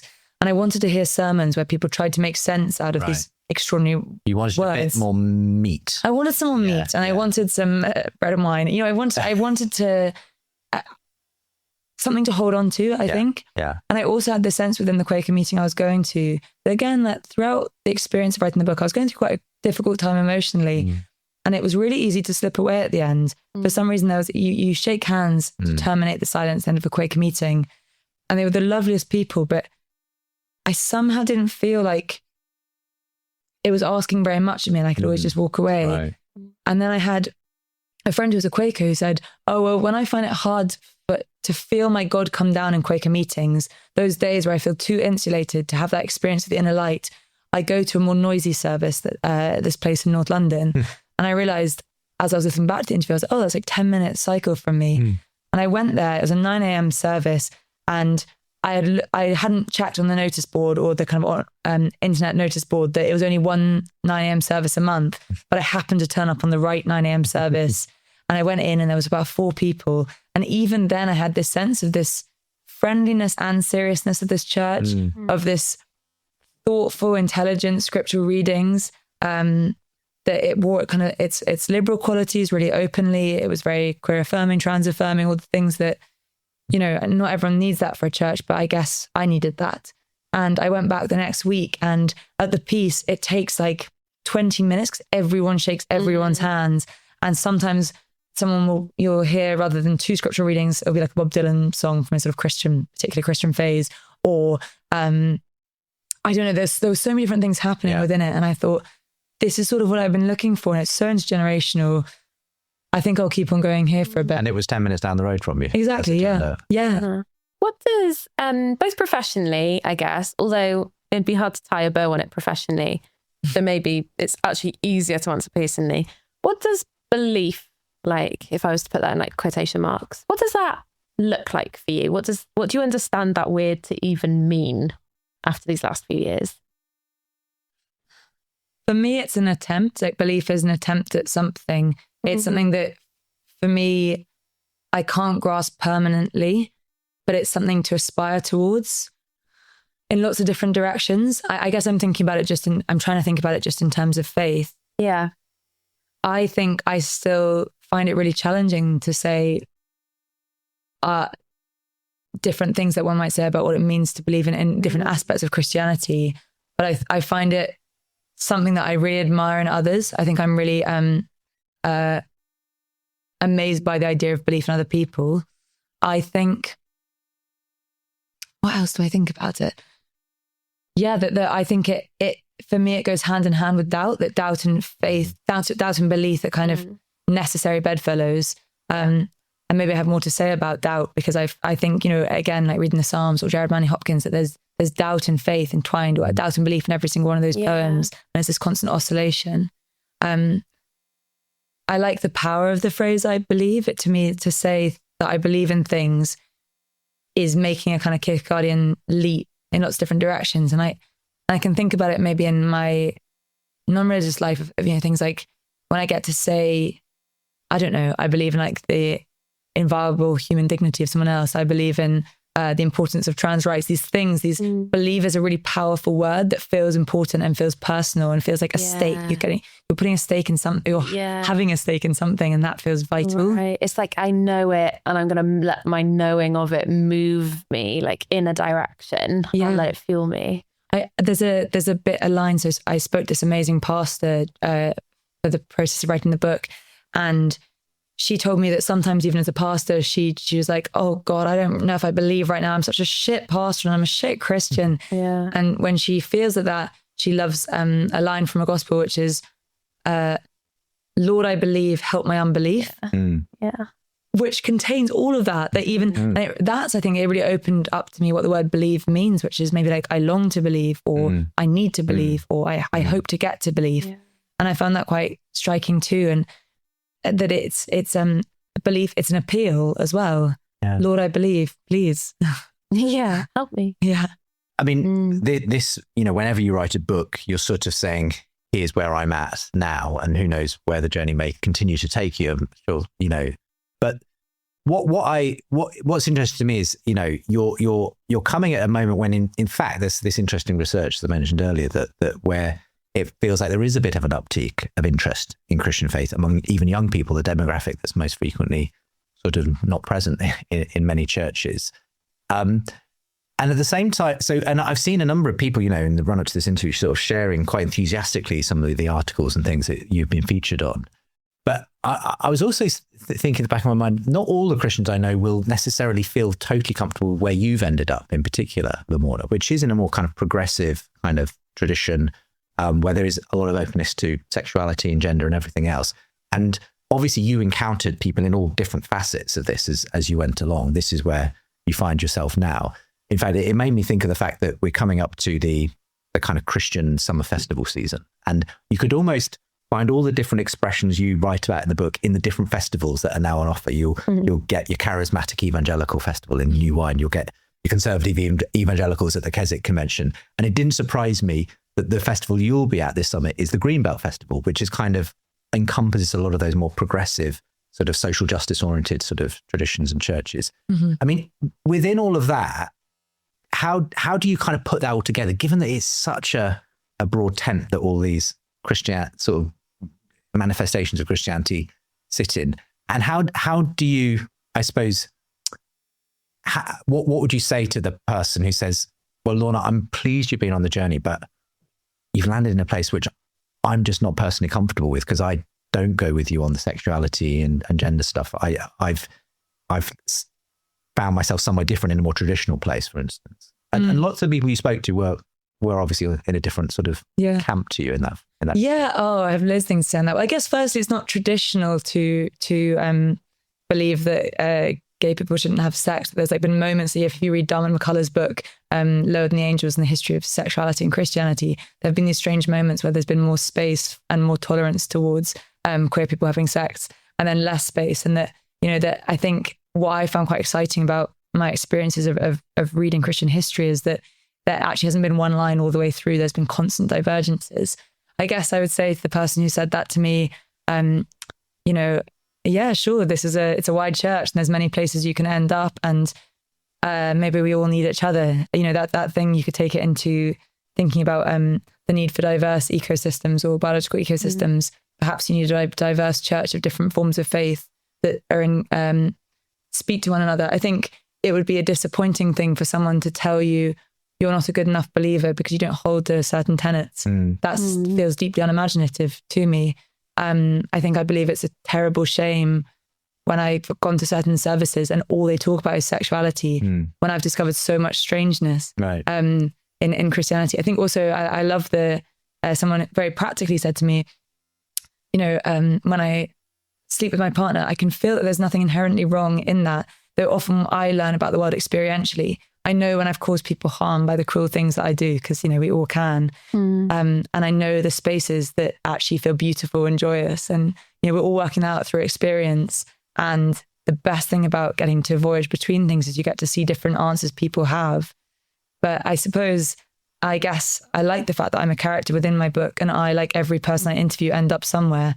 And I feel really grateful where I am now, which is still, as I said, constant periods of doubt, but with this church community where I can at least think, and it's all TBC for me in terms of what happens with that, but it feels exciting to be on the journey. So I'm glad to be on the journey too, but I couldn't have ended up elsewhere, I think. I'm assuming you were probably at church on Easter Sunday and took communion, I imagine. Yes. What is happening for you in that moment? Because as you said, you're a mixture of faith and doubt, and it's not that you're sort of some sort of I've got it all figured out at this point. But what's happening, I suppose, when you do that very physical, tangible thing of saying, this is the body and blood of Jesus, saying the words that come with the liturgy if you're in an Anglican setting, and kind of participating? Is it what is that for you when you're engaging in that moment? It's like joining in with a thing that's been continuous through a long period of time and sort of sinking down into that. And it's practicing a ritual with the hope that if you continually do that gesture, it does something. It's feeling more like I'm sharing in with the people around me.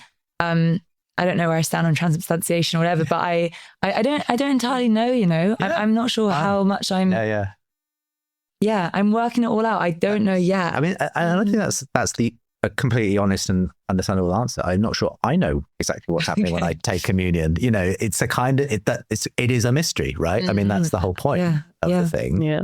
I'm just really glad that you've written this book. As I say, not everyone's going to land in the same place where you land, but that's just the fact of the matter that we are also different, and we come at things in different ways. But what I really appreciate about the book, Lamorna, is just how gracious you are in the way you actually engage all those different traditions, and the openness, in the sort of very open-handed way in which you kind of sort of want to explore, and just genuinely open and curious kind of. And the fact that you've been so candid and honest about the journey it's taken you on personally.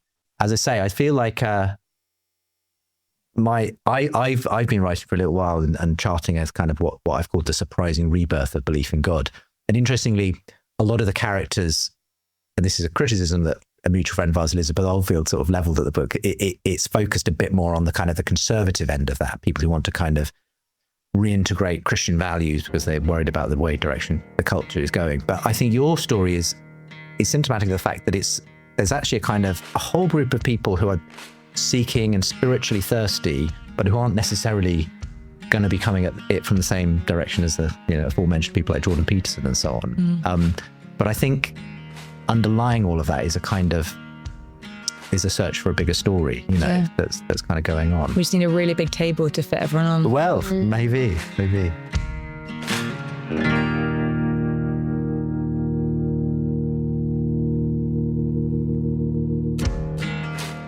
I so enjoyed that conversation with Lamorna Ash, and a really interesting counterpoint to the first one with Freya India.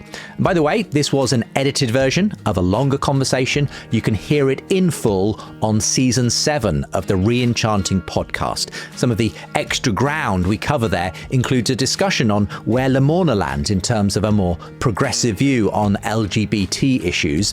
As I said, not everyone will agree with everything Lamorna has to say, but she does add a really interesting dimension to this ongoing conversation on Gen Z's search for faith. Don't forget We're Here Forever is available now.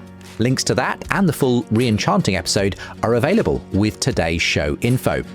Well, that's 2 long-form interviews from 2 Gen Z women on the path to faith, but we're not done yet in today's mega episode.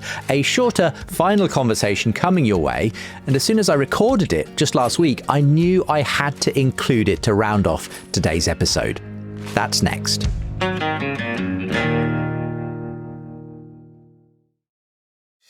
Hey, it's Paris. I love sparkly things, right? Like stars. Duh. And thanks to Hilton and AutoCamp, I just slept under them. Picture me serving looks by the fire outside my luxurious Airstream, making s'mores with the kids, while a national park is our backdrop. The great outdoors meets Hilton hospitality. That's hot. Explore all the new ways to stay at Hilton.com. Hilton for the stay. This episode is brought to you by Indeed. When your computer breaks, you don't wait for it to magically start working again. You fix the problem. So why wait to hire the people your company desperately needs? Use Indeed's sponsored jobs to hire top talent fast. And even better, you only pay for results. There's no need to wait. Speed up your hiring with a $75 sponsored job credit at Indeed.com/podcast. Terms and conditions apply. Learning through play starts with Lego Duplo. With Lego Duplo, toddlers can develop real-life skills while having fun with colorful bricks made just for them. Large, easy to grip, and safe to explore. When children express themselves with Lego Duplo, they build patience, problem-solving, and empathy. See your child learn perseverance and self-expression with everything they imagine and create. Visit lego.com/preschool to learn more. Finishing up our show on Gen Z women finding faith, my final guest is US church leader Anna Morgan, author of Growing Women in Ministry. Anna is also affiliate associate professor of leadership at Fuller Theological Seminary. She reached out to me recently as an avid listener of this show and as someone who's been involved in researching signs of an uptick in faith in the USA and the different ways it's being expressed between young men and women. Anna is co-pastor with her husband John of Word of Life, an Assemblies of God church in the Metro Washington, D.C. area. And she began by telling me about the surprising rebirth they've been seeing through their local church. When we took on our church, had been in decline for probably at least a decade, maybe longer. And I think it was down to maybe 200 people, something like that, from what it was, I think at its height was something like about 1,500 people. But in the past 4 years since we took it on, it's grown nearly back to where it was at its height. And the most significant area of growth has been with Gen Z in particular. We probably have about 400 young people that come every single week to youth services, young adult services. So just within my context, we're seeing that. And some of that is happening among young men. And I think about a young man, his name is Garrett, and he grew up in a non-religious household in our area and was probably pretty typical in many ways. I think he struggled through the pandemic. He did a lot of video games and weed during all that time, not a lot of life focus. But God did something and just drew him by his grace, and he gave his life to Jesus and is now in training to become a pastor. And that's like within an 18-month span, that trend, that abrupt a flip that happened in his life. In particular, he's 21 years old. And he would be one of many stories like that we're seeing in our church. So there's a couple of interesting studies, and I think some of the conversations about young women in particular have come out of these studies. There's something from the Pew Research Center, the Pew Religious Landscape Study came out last year, and that study is studied 2023 and 2024 and recognized that after decades of steady decline in the past 2 years, the downward trend of Christianity in America is leveling back up, or it's starting to increase again. The church attendance is ticking upwards slightly. And within that study, they noted that for the first time, Gen Z women were more likely than Gen Z men. They were less likely to identify with a religion in particular. So 57% of Gen Z women and 58% of Gen Z men identify with any religion at all. It noted that Gen Z men are more likely to go to church than women, that Gen Z women are moving away from church, and Gen Z men are moving towards church in particular. And so for the first time, probably in history in the U.S., there's more religiously unaffiliated women, young women, than men. But there were a few caveats in that young women are still more likely to believe in God, and they are still more likely to pray than men are in particular. And then there was another study, the Survey Center in American Life in 2023 had very similar findings, but they found a 5% gap, that Gen Z men were 5% more likely to be religious than Gen Z young women were. And that has, in the past 3 generations, that you've seen that shift dramatically flip in that way. And I think it had some other findings that can give us some clues just sociologically about what's happening there, because it found that 61% of Gen Z women identify as feminist, which is far more than any previous generation, that 54% of young women believe abortion should be available without any restrictions. 3 in 10 women under 30 identify as something besides straight. Young men are much more likely to be socially conservative than young women are. Young women are more educated than young men of their age. They have more concerns about professional and personal success, growth. Young women are marrying a lot later than they used to, if they're marrying at all. Parenting's a lower priority for young women. They're waiting longer to have children, far into their 30s. So they're looking to establish themselves in their career before they have a family. And here was this one was like kind of heartbreaking for me as a pastor, but it found that 65% of young women don't believe that churches treat men and women equally. So I think you can start to see a pattern there with just the larger social dynamics and the way young people are viewing church in particular. So I don't think what's happening is that young women are less prone to a spiritual awakening because they're still praying, they still believe in God. I think what's happening is they are less prone to becoming involved in church life in particular. And you've talked in this podcast about some of the political polarization and how those dynamics work themselves out. But I think that when you have an environment where a woman doesn't see a man or a woman doesn't see other women in leadership roles, she's not hearing women's voices, she doesn't see a model for where she could see herself going spiritually, she's going to be less interested in being in those environments. And so we see that. I mean, I deal with families where their young man is like, he's in church, he loves it. And their young woman is, she still loves Jesus, but she's kind of out there somewhere disengaged in church. I see it on every level. But I would say in my particular church context, because obviously we're part of the Assemblies of God, the Assemblies of God will fully ordain women for any kind of role, and there's no theological restrictions. And so in my church context, I co-pastor with my husband. We're both voices in the church. We're both leaders in the church. We're both preaching, speaking. I would say I have seen a kind of delayed response with young women coming in. So I think the first surge that we had coming out of the pandemic of young people was pretty strongly male. And then it's kind of, we've got the second wave of younger women that are coming behind really strongly behind them. And I think it's easy in my circles for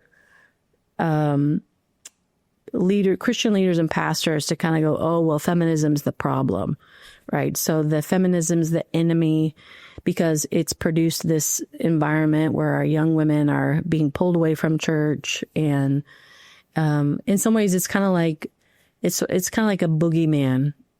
But I think what's interesting to really think about is noting, particularly in Pentecostalism, the Pentecostal revivals began around the early 1900s, right? And the earliest forms of Pentecostalism were emerging with first wave feminism. So those people who were campaigning for women's rights to votes, for women's rights to hold property, have bank accounts, all those things.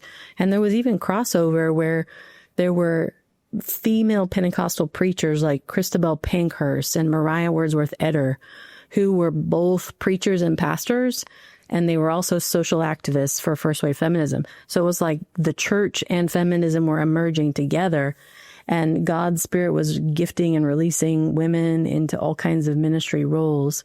So I don't necessarily think that as Christians we should think, well, that's not God's thing, because I think the way it emerged was with a great outpouring of God's Spirit in a significant revival.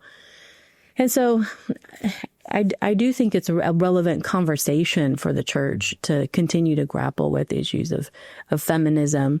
But I think about one of the young women in my church. Her name is Divya, and she grew up, her parents are Christians.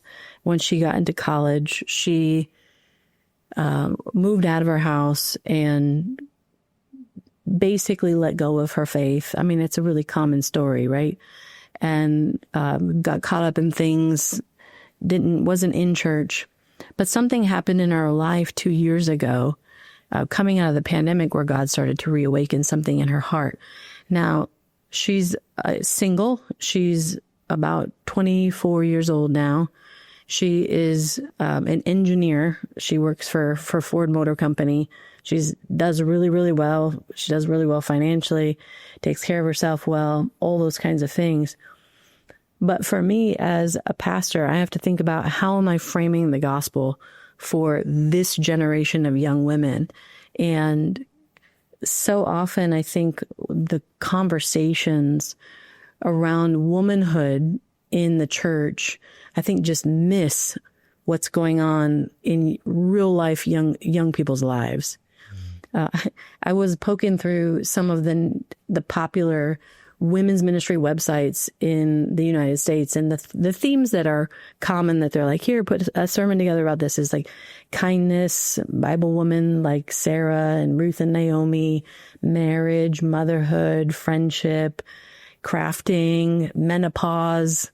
I mean, those things there's nothing wrong with those things, but when we're thinking about how we frame the gospel for a young woman, it's not what landed probably with our baby boomer parents is just not gonna land with Gen Z. And so I think in environments where churches recognize that, or movements recognize that, and are helping women like Divya who are experiencing a spiritual awakening in their heart and recognizing their need for Jesus, where they see themselves, see a space for them, see a place to flourish. That's where young women are coming into church environments. And so I think we've got to think about the messages just from a Christian leadership perspective. We have to think really carefully about the messages that we're saying. We have to think really carefully about the role models that we're presenting and what young women can see. Thinking about how can we actually give people a vision for what it means to be a young woman in the gospel, in the church. Because, I mean, it's just interesting to me, and this is true for Pentecostal circles in particular, and I can't speak for anyone else in this sense, but there's something about the experiential nature, and we have always been heavy as Pentecostals on encountering the Holy Spirit and experiencing the Holy Spirit, the supernatural. And I listen to NT Wright. He doesn't like the word miracle, but it is a Bible word, even though he doesn't like it. I mean, so much of what you said is absolute gold and just so helpful in giving some context, especially in the US sort of situation, which is a bit different to the UK. And I think you're absolutely right. I've obviously encountered lots of kind of cultural influences going on in what I see as what's driving young people, especially young men, back towards church. Yeah. And a lot of it does come from the male side. I think a kind of male identity crisis that's been brewing for a while in the West, where young men just don't feel like they know who they're supposed to be in a kind of the modern world. And that can go off in bad directions when they kind of get influenced by the Andrew Tate style of misogynistic male kind of, but there can be good, ways in which Christians and church can hold out a kind of a positive example of what it means to be a man. And now the question is why I think young women are perhaps going through something slightly different. And the question is why isn't the church attracting young women at the same rate in that sense as young men? What is your church sort of explicitly trying to do, Anna, to make sure that, yes, the gospel is speaking to young men about their identity and who they can be in Christ? How do you make sure you do the same for women if it's not quite so apparent to young women how that speaks to them? Yeah, I think that's a really important question. And it's one that I think about a lot, actually. And so for me, a lot of the way I think about how we do ministry to women and how we bring women in has to do with, some of it has to do with the research that I have done to understand how God shapes women for ministry purposes in particular. But a lot of it is making sure that we're not just doing things the way we've always done them because that's how we know to do them. And so it's real easy to make a women's conference and the topics are going to be like friendship and prayer and just your traditional things that you talk about. And so, for example, I've got an event coming up. And so I looked really hard to find a woman who is a speaker, and she is both a church planter. She's planting her second church. But she comes out of a corporate background where she grew her family business from one bakery to now they have a factory and they're in all the Walmarts in the U.S. with their breads and things, so that there's that entrepreneurial bent. And so I was amazed last year. I brought in a speaker to talk about women in business in particular. She's a Christian friend of mine. And she does grant writing and finds grants to help women in business move things forward. And that was like that was the biggest thing I had was was people responding to those kinds of messages, where I think historically we've thought the Christian businessman's groups, those kinds of things. And this is the men's zone over here. And women is like, all right, how do we take care of toddlers better, And it's not that we don't still have moms with toddlers, because we do have that, but we just have to think beyond that. We have to think a little bit broader about how we equip people for life in general. And so I do a lot of leadership focus. I do a lot of like, hey, motherhood is a season in your life. It's not your whole life. You are more than a mother and a wife. You have things that God has put in you as a young woman. You have gifts, you have abilities, you have a calling. God has a plan for your life that is spectacular, and you can do amazing things. And then remembering women suffer from a significant confidence deficit relative to men. And so frequently, especially if they don't see a woman doing something, they're not going to volunteer themselves and put themselves out there for anything that feels high risk or super scary. So I do a lot of inviting. So I don't wait for a young person to volunteer for something, but say, hey, I see this in you. I see this potential. I see this capability. I see this greatness within you. Let me put this in your hands to steward, to run with. I believe in you. And that's incredibly powerful for a woman, because once she does it, even if she thinks she can't, once she does it successfully, it starts to stack that confidence back into her life. And so I think as a church, we can't just think, oh, well, there's no women who want to do it or are doing it, so they're just not interested, because that's not the case. But they have a different journey to come in. They have a different journey to get involved in those spaces. And I think for us, it's important that we have women represented in leadership, not just because we want a woman, but because we recognize that God calls and gifts women for specific things. And I think as young women, they're so hungry for mentorship. I'm meeting with young women constantly. They'd fill my calendar up and I'd never get any work done from just them wanting to have conversations about their life. They're making decisions about their career. They're trying to navigate, how do I hear from God? How do I understand the Bible better? How do I apply this in my life? They're so hungry for female leadership and guidance in the church. And I think if we can focus on building that up, then we're going to make space for young women where they can see themselves in the women that we have leading and the women that we have represented, that they can find the nurturing, they can find the community that they're looking for. Because, women are very relational. And so if we can create environments where they are finding friendships, finding relationships, it's a very attractive thing for young people. It's very interesting though, isn't it? Because, again, maybe we'll make this the final question on the question of young women, because I do want to come on to the charismatic and Pentecostal side of this. But in the UK, and I imagine probably in the US, for generations, church has been primarily, female in terms of congregation. It might be 2/3 female to 1/3 male average in the UK historically. And I can imagine you might see similar kind of statistics absolutely. In lots of parts of the US. In what is usually has still always been a primarily male driven model of church leadership. So there's been a sense in which up till recently, women seem to have been able to, cope or adapt to being in a primarily kind of, masculine kind of led church and still find what they need there.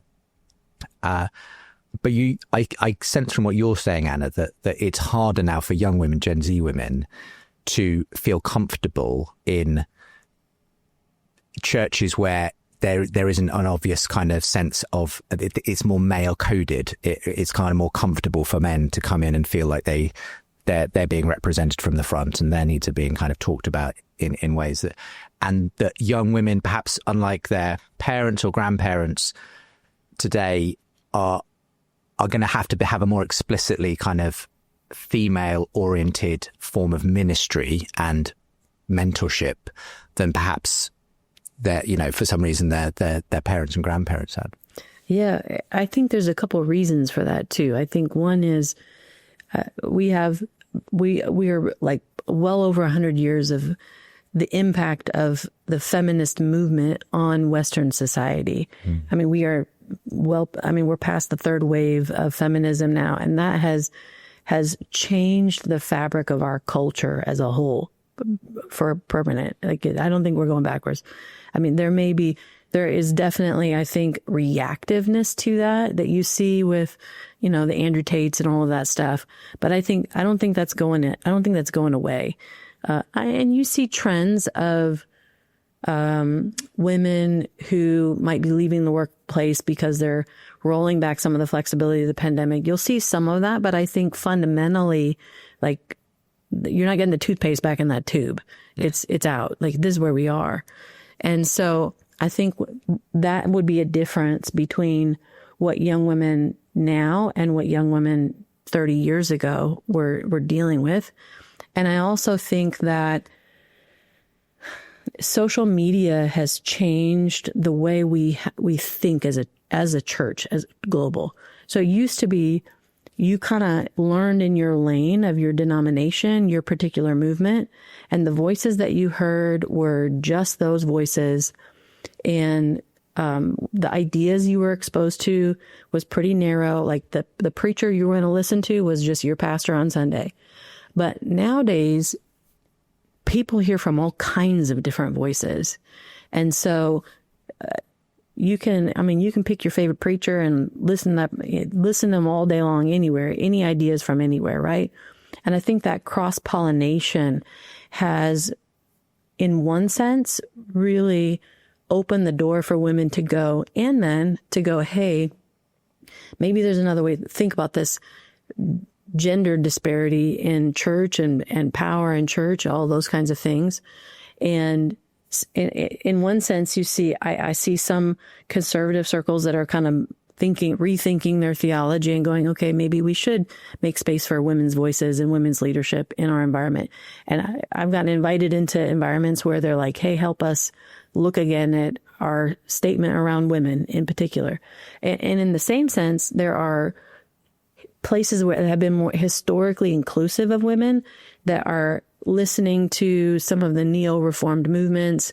And I think some of the same cultural forces that are producing the manosphere and Andrew Tate and all of that are also creating a part of Christianity that's kind of militantly masculine. And they're on the internet. Like, they are very loud and vocal. And I think they've influenced some of the things that are going on, even in my own movement. I've seen that. And so when it's not just, hey, we are male-led, but lots of women in the church, and that's just kind of the way it is, and we don't really talk about it or think about it, I think that's one thing. But when it's like, we're talking about it and we're saying men should be up here because women are down here, I think that sits very differently with a young woman. Like, they're hearing a different message about that hierarchical structure than someone 30, 40 years ago. And I think the theological conversations around that are way more robust than they were 40, 50 years ago. So I just think that the environment's different. It's different theologically. It's different in the church. I think social media has made the environment different. Feminism has made society different. And so I think that's why you're seeing that different kind of response from a younger generation of women in terms of how they respond to church in particular.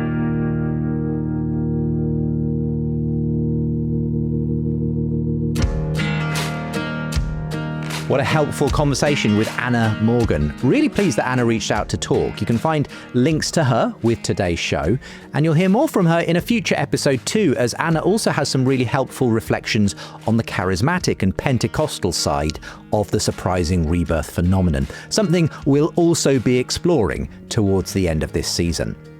There's no doubt that young women are a significant part of the surprising rebirth. The Quiet Revival research here in the UK showed a significant shift among Gen Z women in terms of church going and religiosity, up from 4% in 2018 to 12% in 2024.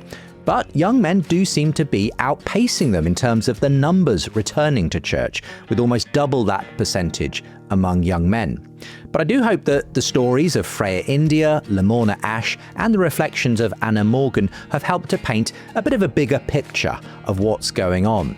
People have started banding around talk of a Gen Z revival here in the UK in recent weeks. Several major news headlines have used that terminology. Well, I'm not sure a revival is where we are yet, but if something like that is on the horizon, I know that it needs to include young and old, men and women. Thanks for listening to the surprising rebirth of belief in God. If you want to get in touch, do email me, feedback@think.faith. And if you want more, why not sign up to my newsletter to keep informed of the latest stuff from Think Faith. I'll send you the opening chapters of both my books when you do so. And a big thank you to those who support this show and help me to make this happen. And if you want to join in as a supporter, I'd be so grateful. The links are with the show notes. Coming up next time. A heliocentric shout out to him. Asked him point blank, would you rather be an atheistic nihilist or a Christian? And he thought about it for a minute and he said, I'll throw you a bone. Maybe Christian. And so when Wes Huff went on Joe Rogan, the biggest of them all, suddenly it was like, whoa. Wow, that is fascinating. It's the same evidence you for sure have heard for 20 years. Yeah, it's like all the apologetics nerds are like, at last, we're getting out there. A cheeky question, but who do you think is next? Bold prediction. Just said he's been going to church. The new online evangelists. I talked to Ruslan KD and John McCrae, aka What Do You Meme, about reaching Gen Z on YouTube. Plus, hip-hop artist Street Hymns on rap battles that build bridges to faith. But as ever, you can listen to that episode right now, a whole 2 weeks early, when you become a silver or gold supporter, plus loads more perks. The link to do so is with today's show. And it was produced by Think Faith in partnership with Genexus and the Jerusalem Trust. Thanks to Isaac Simmons for editing assistance, and I'll see you next time.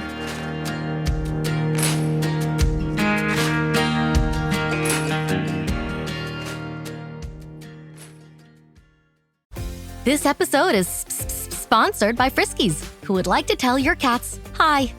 Now, if that didn't get your cat's attention, there is one thing that always does the trick. Just pour some Friskies crunchy food in the bowl and you'll hear those paws come running. Works every time. With so many Friskies choices, you can always bring your cats running from their secret napping spots. There's always more to explore. See for yourself at friskies.com or visit your local store. Hey, it's Ryan Reynolds here from Mint Mobile. Now, I was looking for fun ways to tell you that Mint's offer of unlimited premium wireless for $15 a month is back. So I thought it would be fun if we made $15 bills. But it turns out that's very illegal. So there goes my big idea for the commercial. Give it a try at mintmobile.com/switch. Upfront payment of $45 for 3-month plan, equivalent to $15 per month required. New customer offer for first 3 months only. Speed slow after 35 gigabytes if network's busy. Taxes and fees extra. See mintmobile.com. Don't be left in the dark. Find out about our latest shows, upcoming events, and recent articles by subscribing to my Think Faith newsletter. It'll arrive once a fortnight, and I'll even send you the first chapters of both my books, Why I'm Still a Christian and The Surprising Rebirth of Belief in God, for free when you sign up. And if you want to support this show, you'll get early access to episodes and bonus content when you become a silver supporter. Gold level supporters also get signed copies of both those books and the chance for a monthly catch up with me. Your support makes a huge difference. The links for the newsletter or to support are with the show info, or go to justinbrierley.com.